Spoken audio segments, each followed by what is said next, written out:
안녕하십니까, 노선호입니다. 10월 27일 화요일 저녁입니다. 또 화요일이 또 지나가네요. 시간은 정말 빨리 가고 10월도 이제 얼마 남지 않았습니다. 여러분들은 좀 10월 수익률이 어떠신지 궁금하네요. 10월에 좀 시장이 어려웠죠? 10월 시작 보시면은 추석 연휴 이후에 2330포인트 시작을 했고요. 오늘 종가도 2330포인트입니다. 그래서 10월에 지금 시초가와 지금의 가격이 비슷해요. 월봉 보시면은 나오잖아요. 월봉 보시면은 10월에 월봉 상승했다가 좀 다시 좀 제자리까지 좀 온 그런 모습이에요.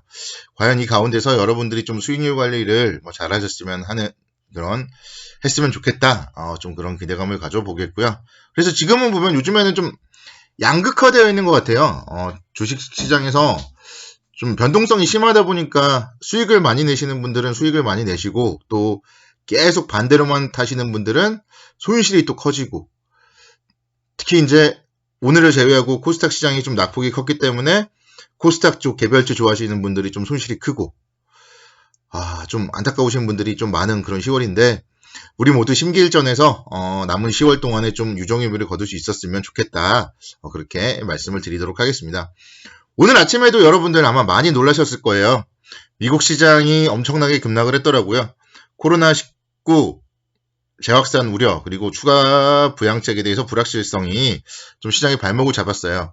나스닥 지수가 1.64%나 하락을 했고요. 다행스러운 거는 아래 꼬리를 달리면서 60일선은 그래도 깨지 않았다는 거예요. S&P 500 지수 1.86% 하락을 했고요. 역시 마찬가지 60일선을 회복하는 꼬리가 나왔습니다. 다우 지수가 역시 아래 꼬리를 달았지만 60일선을 그래도 살짝 못 미쳤고 다우 지수가 좀 아쉬웠죠. 미국 시장은 그래서 오늘이 좀 중요한 것 같아요. 오늘 좀 어제 이제 하락을 뒤로 하고 낙폭과대에 따른 반등이 나와줘야 될 좀 자리가 아닌가 그렇게 생각이 들고 미국 시장이 오늘 좀 뭔가 안정적인 흐름 내일 새벽 마감된 미국 시장이 안정적인 흐름만 나와준다면 국내 시장은 좀 오늘 못 오른 거를 다시 한번 좀 올라가지 않을까 그런 기대감을 가져봅니다. 국내 시장은 오늘 그래도 생각보다 양호했어요. 아침에 미국 시장 하락에 비해서는 양호하게 오전장에 급하게 좀 낙폭을 줄이는 그런 모습이 나왔고 특히 이제 기아차가 한몫했죠. 기아차가 어제 실적 발표, 품질 보증 비용에 대한 이슈에도 불구하고 흑자 발표를 하면서 기아차가 시장을 이끄는 그런 모습을 보였고 국내 신규 코로나19 확진자 수가 88명을 기록하면서 또 다시 한번 두 자릿수로 기록했다는 소식 등이 좀 시장의 호재로서 작용을 했습니다. 그리고 중국 시장 개장 전에 오중전에 대한 좀 기대감이 있었거든요. 오중전에 대한 기대감이 있었는데 중국 시장이 또 개장하니까 또 안 좋은 뉴스들이 보도되더라고요. 중국 시장 그래서 오늘 오전장에 좀 중국의 오전장 좀 지지부진했었고요. 오중전에에서 중국의 성장률 목표치를 좀 하향할 수도 있다. 그런 경기 둔화에 대한 우려감이 좀 보도가 되면서 중국 시장이 좀 힘들게 하면서 시장도 다시 한번 좀 상승폭을 축소하고 오전에 좀 상승을 다 반납하는 그런 모습을 보였습니다. 그렇지만 이제 오늘 같은 경우 보면 종목별로는 좀 상당히 엇갈렸어요. 원화 강세에 따른 외국인들의 매수세도 오늘 유입이 되었고요. 외국인들이 1,059억 원 정도 순매수를 보였습니다. 특히 이제 기아차 상당히 좀 좋은 그런 움직임을 보였어요. 기아차 10%나 상승을 했어요. 무슨 코스닥 개별주처럼 움직이네요. 10% 상승하면서 지난번에 고점이 51,500원이었거든요. 거기도 뚫어버리는 그런 모습이 나왔습니다. 거래량도 오늘 엄청 늘어났고 기관과 외국인도 역시 마찬가지 좀 쌍끌이 매수세. 그래서 이런 거래 그리고 이런 수급이 나타나면은 지금부터 조정은 이제 담아야 되는 구간이에요. 지금부터 조정은 이제는 좀 담아야 되는 구간이고 4분기에도 충분히 좀 기대해 볼 만하다. 그런 얘기들이 계속적으로 나오고 있습니다. 자동차 대표주들 4분기 실적 좀 기대감이 있다. 그런 얘기들이 나오고 있고 그에 따라서 자동차 부품주들도 상당히 좋은 그런 움직임을 보여주고 있어요. 그래서 지금 좀 이제 시장의 좀 주도 업종이 자동차 업종이 아닌가 생각이 돼요. 여러분들 기아차 한번 보세요. 오늘 오르는 거 빼고 보시면은 시장이 이번 주에 계속 힘들었잖아요. 근데 밑에서 매일매일 양봉을 보였어요. 뭔가 가겠다는 신호가 느껴지지 않습니까? 그래서 앞으로도 주식을 매수할 때 양봉이 나오는 종목들을 매수를 하시면은 오늘처럼 수익을 맛볼 수가 있다. 이런 점도 좀 기아차를 통해서 알 수 있고요. 제가 지난번에 이제 한번 제가 최초 추천드렸던 자리가 이 자리고요. 어느 분이 주말에 한번 또 글을 올렸더라고요. 기아차 계속 좋다고 하는데 왜 안 가냐 이렇게 좀 글을 올렸더라고요. 요때였어요, 요때. 그래서 또 괜찮다 또 말씀을 드렸었고, 제가 이제 이날은 또 이제 다시 또 제가 말씀을 드렸죠. 기아차에 대해서 궁금해하시는 분들이 많을 것이다. 계속 말씀드렸어요. 계속 기아차. 어제도 말씀드렸고 계속 말씀을 드리고 있습니다. 토요일 날도 제가 아마 자동차 업종이 좋다 말씀을 드렸을 거예요. 그래서 이런 종목들 계속 매수해야 될 자리예요. 조정 시에는 계속 이제 실적이 좋은 종목이기 때문에 긍정적으로 보시면 된다 말씀을 드리겠고, 신고가를 지금 기록하고 있기 때문에 좀 뭐 중기적 흐름으로 봤을 때 한 6만 원대까지는 좀 무난하지 않을까 생각이 돼요. 신고가, 일봉상 신고가고요. 주봉상 마찬가지로 신고가예요. 월봉상 보면은 2015년도 고점이 59,400원입니다. 그래서 2015년도 고점 정도, 59,000원, 6만원 이 정도까지를 좀 목표가로 저는 보고 있다. 그렇게 설명을 드리도록 하겠고요.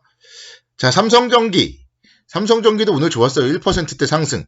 어제 오후에 아무래도 좀 이제 실적 발표 이후에 조정을 받았기 때문에 오늘 같은 경우 다시 한번 좀 뭐 반등을 하지 않았나 생각이 되고, 오늘 역시 마찬가지 외국인들의 매수세가 좀 이어졌습니다.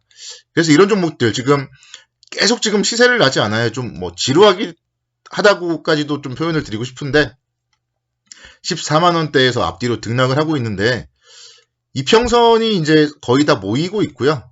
고점과 저점도 낮아지고 있고 뭔가 방향성이 좀 한번 나올 때가 또 아닌가 그런 생각이 듭니다.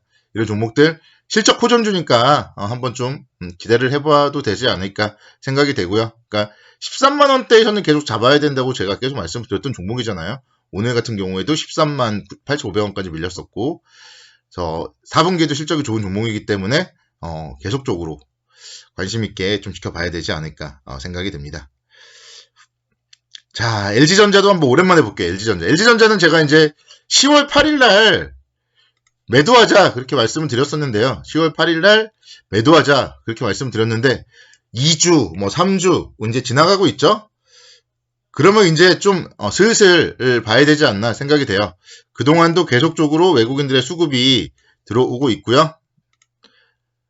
8만원대에서는 좀 잡아도 될 것 같아요. LG전자도 마찬가지로 4분기 실적은 좀 상당히 기대가 되기 때문에 이제부터 시장이 여기서 하락만 하지 않는다면 61선은 좀 지지선이 되지 않을까 그런 생각이 돼서 LG전자 좀 내일 이후에는 이제 9만원 아래에서는 좀 매수 관점으로 노려보자 그렇게 말씀을 드리도록 하겠습니다. 오늘 보면 이제 어제 제가 금융주도 좀 사자고 했었는데 금융주들이 조정을 받았어요. 오늘은 은행주도 그렇고 증권주도 그렇고 조정을 받았는데요.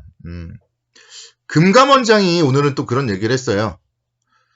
윤석헌 금융감독원장이 어제 그런 얘기를 했더라고요. 코로나19 장기화로 인해서 부실 가능성이 있기 때문에 은행권에서 대손 충당금을 충분히 쌓아야 된다. 좀 그런 당부를 했고요. 또 신성장 사업에 자금이 원활하게 공급될 수 있도록 힘써달라 이렇게도 언급을 했습니다. 그리고 최근에 이제 펀드 불안전 판매 등이 있었잖아요. 라임 사태도 그렇고. 그래서 실추된 신뢰를 좀 조속히 회복하고 소비자 피해를 적극 구제하는 한편 사모펀드 사태가 재발하지 않도록 펀드 판매 관행을 개선해야 된다. 그런 얘기들을 하면서 오늘 이제 은행주, 증권주들이 좀 조정을 받았었는데 그 중에 가장 강한 종목이 KB금융이더라고요. 다른 금융지주사는 3%, 4% 하락을 했는데 KB금융은 1.5% 정도 하락에 그쳤습니다. 그래서 이런 종목들 오늘도 외국인들 수급 계속 들어오고 있고요. 11선에서는 좀 충분히 메리트가 있지 않나 생각이 돼요. 그래서 금융주, KB금융 시장이 무너지지만 않는다면 지금이 좀 살 자리가 아닌가. 지금부터 좀 모아가는 전략, 그러니까 떨어질 때마다 좀 모아가는 전략으로 대응을 하면 좀 큰 문제는 없어 보입니다. 그래서 전반적으로 일단 우량주에 대해서는 저는 좀 이제 분할 매수 관점으로 접근하자 말씀드리고 싶어요. 2270선 지지선으로 분할 매수 관점으로 접근하자 이렇게 좀 말씀을 드리고 내일도 성공 투자를 기원하도록 하겠습니다. 오늘도 수고 많으셨습니다. 감사합니다.